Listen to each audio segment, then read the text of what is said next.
जय हिंद दोस्तों, कैसे हैं आप लोग। आशा करते हैं अच्छे होंगे। तो वही फिनॉल यूनिट 3 पार्ट 2 एल्कोहल की वीडियो आ चुकी है इससे पहले। और इस वीडियो को देखने से पहले तो राइल हैलाइड की वीडियो ज़रूर देख लेना, क्योंकि बहुत ही ज़्यादा मैच करता है राइल हैलाइड से।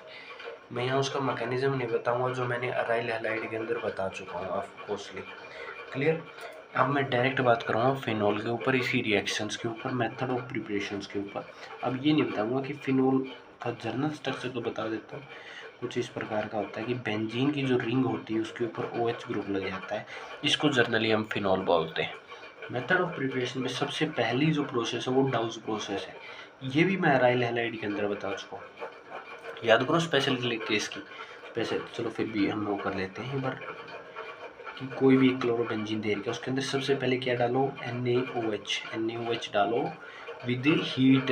याद रखना ये हीट 623 केल्विन की हीट।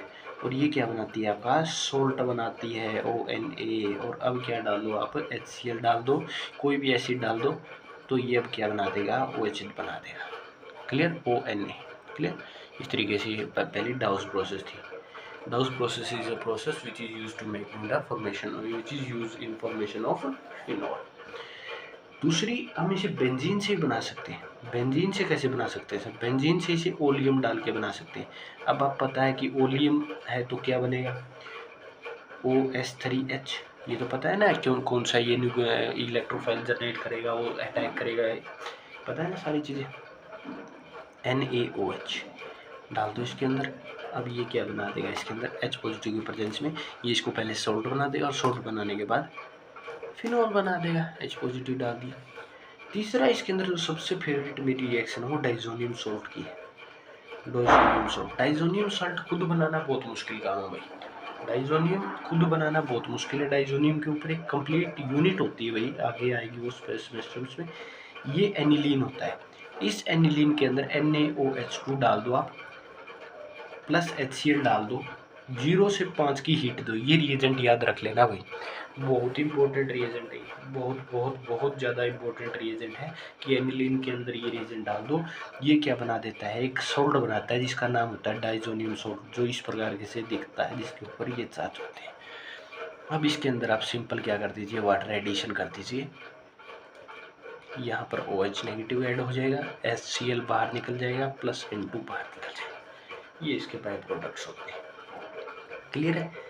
PDF मैं बता देता हूँ दोबारा से, आपको टेलीग्राम से डाउनलोड करना है। क्लियर।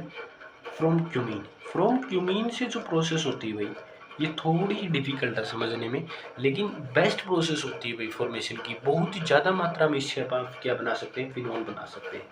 देखिएगा, तो सबसे पहले हम क्यूमीन ही समझते हैं कि क्यूमीन का स्ट्रक्चर किस प्रकार का होता है। एक इसके ऊपर कार्बन ले लो, एक CH3 इधर लगा दो, एक CH3 इधर लगा दो, एक हाइड्रोजन ऊपर लगा दो। ये क्यूमीन का एक स्ट्रक्चर है, जर्नल स्ट्रक्चर है। इस जर्नल स्ट्रक्चर को समझते समझते हम एक बात करते हैं कि यहाँ पर हम क्या कर लेते हैं, बॉन्डिंग तोड़ लेते हैं कुछ इलेक्ट्रोफाइल्स जनरेट कर कर, और इसके अंदर ऑक्सीजन डाल देते हैं, O2। वो O2 क्या करता है, वो O2 इसको कुछ इस प्रकार से मैं राइट कर लेता हूँ। इस CH3 को मैं यहाँ ले जाता हूँ, CH3 को इधर, यहाँ वो इस तरीके का एक स्ट्रक्चर बना लेता है। Clear.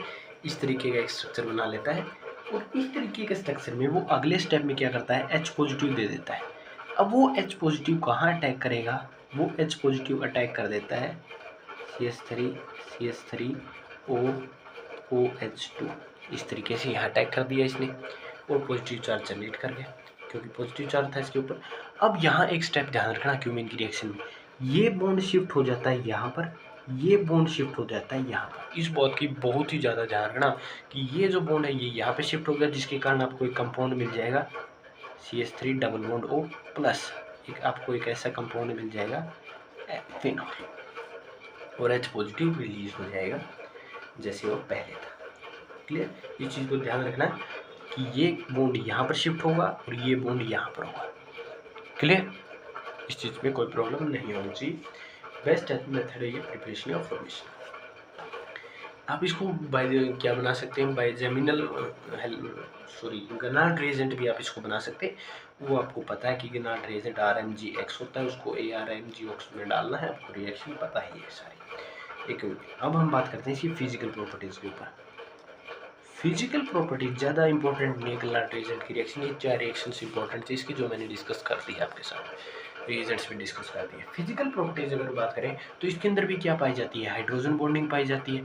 Due to the hydrogen bonding it's solubility is high, its boiling point is high, its melting point is high, its first state is colorless, then it is solid or liquid।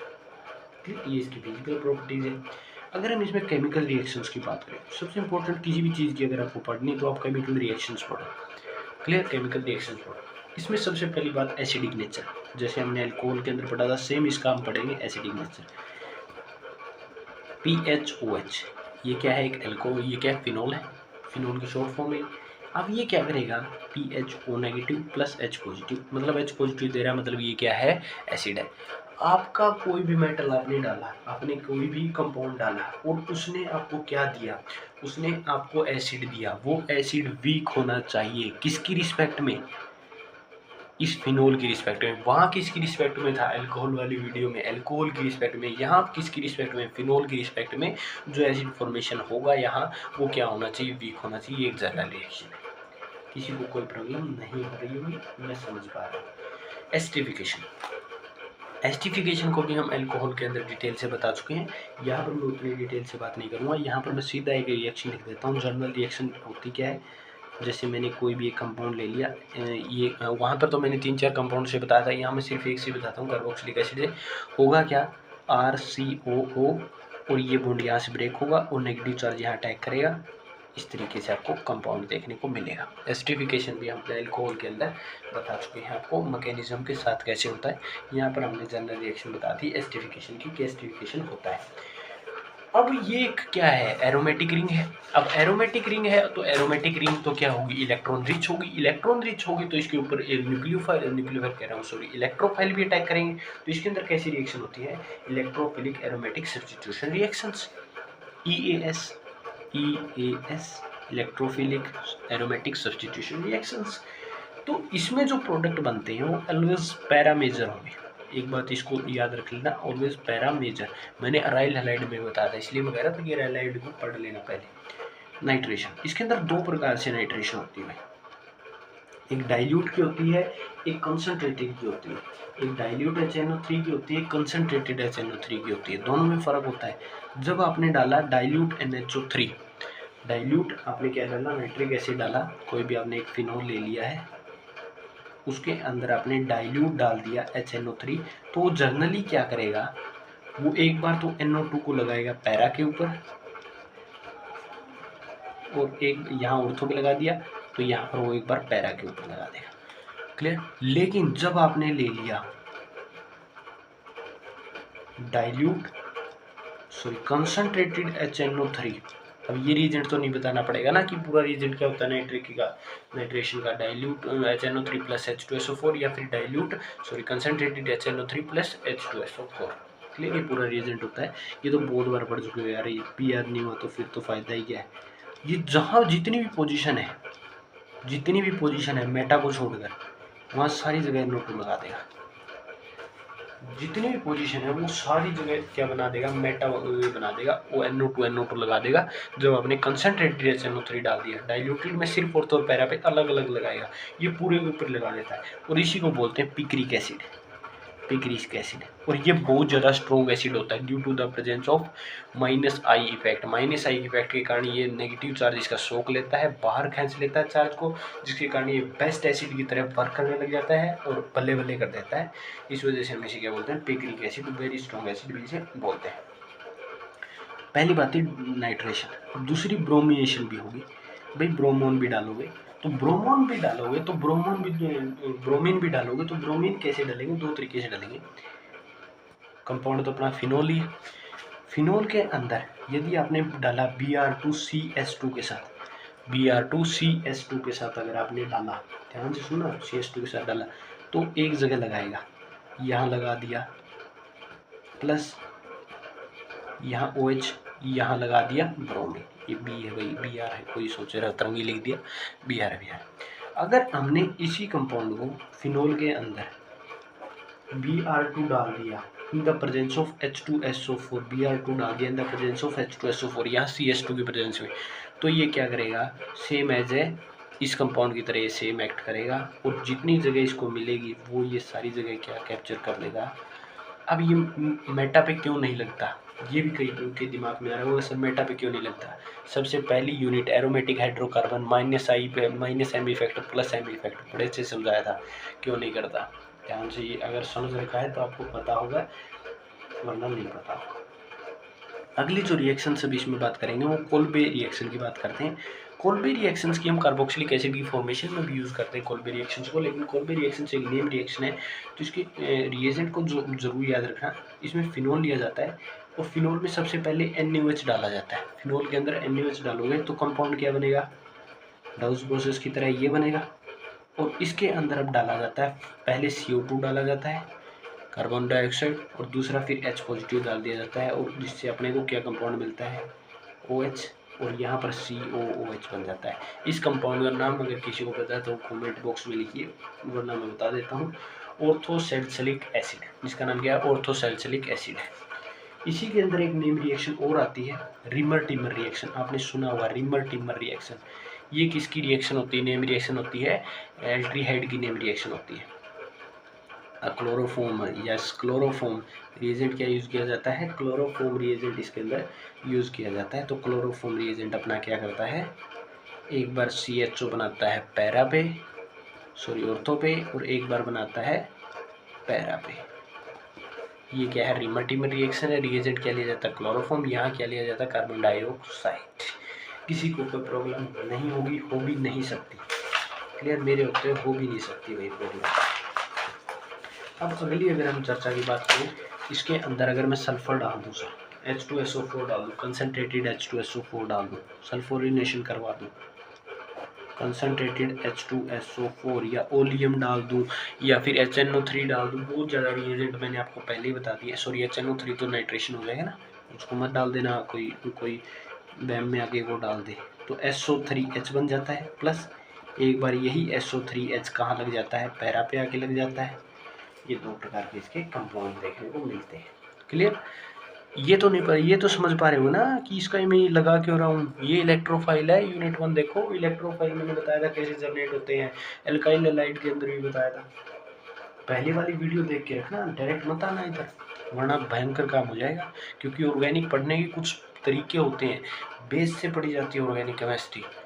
अब पहले इसीलिए सबसे पहले hydrocarbons पढ़ाते हैं, alkene, alkyne, alkyne, फिर देखो base से आ रहा है सबसे पहले एरोमेटिक कंपाउंड्स, फिर आपको अराइल हैलाइड, एल्काइल हैलाइड, फिर alcohol, phenol, ether, aldehyde, ketone, carboxylic acid, diazonium salt और पॉलीमर्स, आखिर तक जाते हैं ऐसे सीक्वेंस बिगड़ गई ना ऑर्गेनिक केमिस्ट्री की, तो सीक्वेंस सारी बिगड़ जाएगी। इसलिए सबसे पहले पूरी ऑर्गेनिक पीछे वाली कैप्चर होनी चाहिए आपके दिमाग में।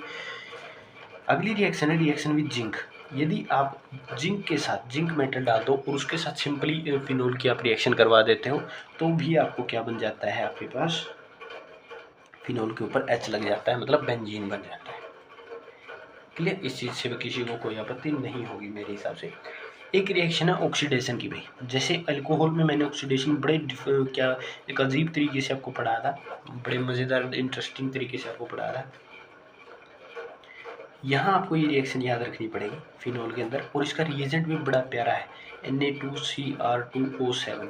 ये बड़ा ही बदतमीज़ रिएजेंट है, ये सिर्फ याद ही रखना पड़ता है, इसकी वर्किंग और इसके कंपाउंड को भी याद रखना पड़ता है। फिनोल के अंदर यूज़ होता है ये रिएजेंट बेसिकली, रिएजेंट और जो है भी यूज़ होता है, लेकिन मेनली जो है फिनोल के अंदर यूज़ होता है।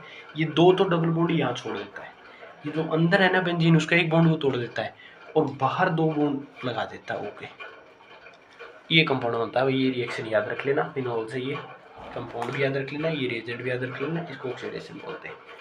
अगर इसमें अब इसके बाद बचती है 3 name reaction, Gattermann Koch reaction, Schotten Baumann reaction, Houben reaction. तो उसमें सबसे पहले हम बात करते हैं गटरमैन-कोच रिएक्शन की। गटरमैन-कोच रिएक्शन, एक गटरमैन रिएक्शन भी होती है, एक गटरमैन-कोच रिएक्शन है, अलग अलग है, डिफरेंस है। गटरमैन रिएक्शन शायद आई नहीं है, अगले चैप्टर में आएगी, आ चुकी है शायद, आ गई है, मेरे याद आ रहा है। अराइल हैलाइड में गटरमैन-कोच रिएक्शन मैंने बता दिया है आप लोगों को। कॉपर की मेटल ली जाती है उसके अंदर, कॉपर का पाउडर नहीं लिया जाता, कॉपर का जो पाउडर हो सैंडबे रिएक्शन के अंदर लिया जाता है। हम आ चुकी भी। अब गटरमैन-कोच रिएक्शन, गटरमैन-कोच रिएक्शन के अंदर आपको सिंपल क्या लेना है, एक फिनोल लेना है, क्योंकि फिनॉल की रिएक्शन बढ़ रही है तो फिनॉल ही लेंगे। CO plus HCl anhydrous AlCl3 की प्रेजेंस में, ये इसका रिएजेंट है भाई। कंसनट्रेटेड क्या अनहाइड्रस AlCl3 की प्रेजेंस में CO प्लस HCl डाल दो, आपके पास क्या बन के आ जाता है, CHO बन के आ जाता है। ये कंपाउंड एल्ड्रीहाइड बन के आ जाता है एक तरीके से। याद रखने का तरीका भाई बनता क्या है, कोच इसके अंदर आखिरी वाले अक्षर को निकाल लो, CHO, इसके अंदर एल्ड्रीहाइड बनता है। ये इसका मेथड याद रखने का। एक रिएक्शन है CHO-TEEN, सोचन बेमन्स रिएक्शन। इसके रिएजेंट्स, नेम रिएक्शन के रिएजेंट तो आपको पता होना चाहिए भाई। नेम रिएक्शन के रिएजेंट बहुत ज़्यादा मैटर करते हैं कि भाई नेम रिएक्शन का रिएजेंट है क्या एक्चुअल में। तो नेम रिएक्शन का इसका रिएजेंट कैसे, इसकी प्रिपरेशन क्या ली जाती है, इसमें फिनॉल ले लेते हैं अपन। फिनॉल के अंदर आपको डालना है C6H5COCl, Cl की जगह आप कुछ भी ले सकते हो, NaOH इसकी प्रेजेंस में डाल दिया जाता है। तो ये कंपाउंड अपना बनाता क्या है अपने पास, ये OCO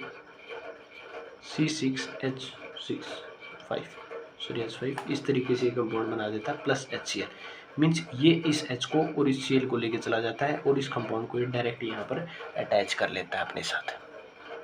कौन सी रिएक्शन है, सोचटन बाउमन रिएक्शन, और इसका ये आपको रिएजेंट याद रखना है, बाउमन्स रिएक्शन। एक और रिएक्शन जो इसमें नेम रिएक्शन काफ़ी प्रसिद्ध रिएक्शन है, होबिन-होस्चिन रिएक्शन, HOUBEN-HOESHL, जो भी ये नाम पढ़ लेगा, मेरी इंग्लिश इतनी स्ट्रॉन्ग नहीं है, मेरी जो वोकेबलरी है वो ठीक ठाक है। ये एक फिनॉल ले लेते हैं, क्लियर, ये फिनॉल है, इस तरीके का इसमें लिया जाता है। इसका जो जर्नल नाम होता है, बेसिक नाम किसी को पता है तो कमेंट में करो, ये नाम होता है इसका रेसोसिनर, ये इसका एक क्या कॉमन नेम है। इसके अंदर आपको RCN डालना होता है, RCN डाल दिया। ये तीनों नेम रिएक्शन के रिएजेंट रखने ही पड़ते हैं भाई, कोई तरीका नहीं है, आपको रिएजेंट तो पढ़ने ही पड़ेंगे। रिएजेंट का खेल ही पूरी ऑर्गेनिक केमिस्ट्री है। अगर मैं रिएजेंट ही की ट्रिक बता दूं तो फिर फायदा ही नहीं है ना भाई, रिएजेंट के तो पता होना चाहिए ना, रिएजेंट किस रिएजेंट का क्या काम होता है। Is in the presence of ether, RCN डाल दो ZnCl2 में, in the presence of ether की प्रेजेंस में। तो ये करता क्या है, कुछ नहीं करता, ये सेम सिमिलर कंपाउंड रहेगा, बस ऑर्थो पोजीशन पे आके क्या लग जाएगा COR, R जो ग्रुप यहाँ लगा हुआ था। एक बेसिक एग्जांपल जो है PDF के अंदर भी आप लोगों को प्रोवाइड करवाया गया है इसका, कि आपके पास ये कंपाउंड है और इसके अंदर जो रिएजेंट यूज कर दिया गया है वो CH3CN यूज कर दिया गया है विद ZnCl2 प्लस HCl। ये रिएजेंट कॉपी कर लेना इधर HT। तो इसका प्रोडक्ट बनता क्या है, तो इसका प्रोडक्ट जो बनेगा वो OH बनेगा, OH। यहाँ क्या बनता है CO, R क्या है यहाँ पर CH3, इसकी जगह देखो दोनों कंपेयर करो तो CH3 लिख दिया। ये इसका क्या बन जाता है, प्रोडक्ट बन जाता है। फिनाइल कीटोन बोलते हैं, फिनोलिक कीटोन बोलते हैं, क्या बोलते हैं, फिनोलिक कीटोन, क्लियर। इसी के साथ भाई थैंक यू वेरी मच, आपका जो है फिनोल चैप्टर भी यहाँ पे कंप्लीट होता है। PDF जो है आपको टेलीग्राम चैनल ज्वाइन करना पड़ेगा, आप PDF वहाँ से डाउनलोड कर लीजिएगा टेलीग्राम चैनल पर जाके, वहाँ पे आपको जितनी वीडियोज़ आई उनके PDFs आपको मिलेंगे। आप हमारी मेहनत को वेस्ट न जाने दें भाई, क्योंकि ये वीडियो का शूट आप सोच भी नहीं सकते जिस समय हम कर रहे हैं, रात के 11:30 बजे के आसपास ये शूट चल रहा है। तो आप एक लाइक का बटन तो ज़रूर दबा के जाएँ इस वीडियो के साथ। तो मिलते हैं नई वीडियो के साथ, तब तक के लिए ओके बाय, टाटा, जय हिंद, जय भारत।